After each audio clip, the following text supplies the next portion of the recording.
This is a 1965 Corvette that Paul has completely restored nut and bolt, but he knows the history behind this car. And Paul, if you don't mind, just sort of tell the audience how you came about this. Okay. You know the ownership, and it's an interesting story. Would you share it, please? Yes, sir. I've known this car since mid-70s. A friend of mine bought it from the original owner. He was going to race it.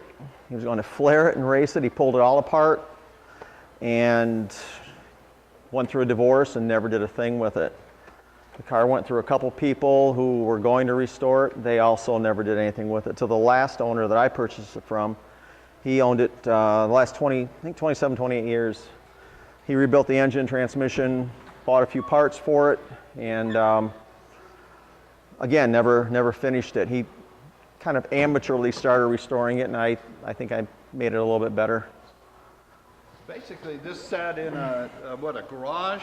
It sat in a garage for... Restored it all apart? Yep. For how long? Do you have an idea how long? I'm going to say 20 to 30 years. It sat around that long. Original door panels in this car.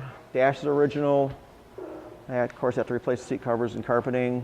But the leather just got old, I guess. Just old and cracked. It wasn't so much worn, it was just old and kind of... Just wouldn't look pretty enough in there. Yep. Okay. Yep. Gauges I never even touched. They're unrestored. They're in great shape. They look really nice. And you completely, this came off the frame and suspension and all, you went through the whole car, is that correct? The body was blasted with walnut shells. Every crack and crevice is, you take the carpeting out, it's spotless under there.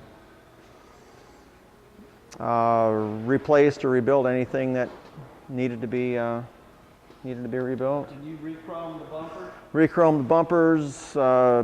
Again, it's detailed very nicely underneath. You know, Even the power antenna works, right? Original power antenna still works. Power antenna still works. That's hard to find. That's one of those accessories that...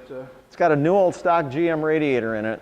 I took that out of the GM box, got it with the car. That's the original master cylinder. It's not a reproduction. It's the original motor. It's got transistorized ignition on it.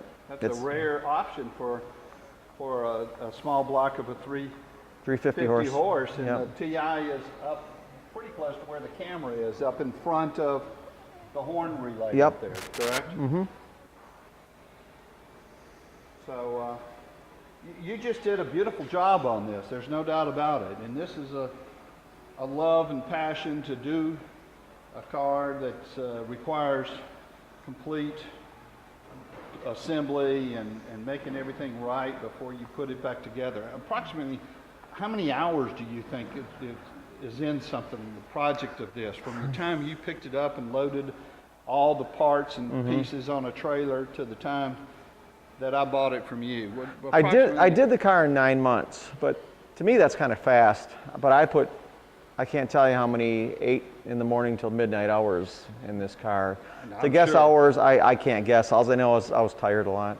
Yeah. That's all I know. A lot of hamburgers on the run. Yeah, a lot of banging my knuckles and go in the house, take a shower, and start all over again. Do second shift on it. So it's got a lot of hours in it. People in the industry do not realize when they go buy a car like this that's already been done, how much work has gone into something like this. Just to make things fit right just means a lot, you know. Unlike when they were originally made, you got correct certain adjustments and everything else that has to be done, and right, and everything else. Well, we're tickled to death. I'm glad that you offered it to us for sale, and now we're going to offer it to our customers for sale. Thank you, Paul, for doing this. Thank you, sir. Okay, go build us another one. I will.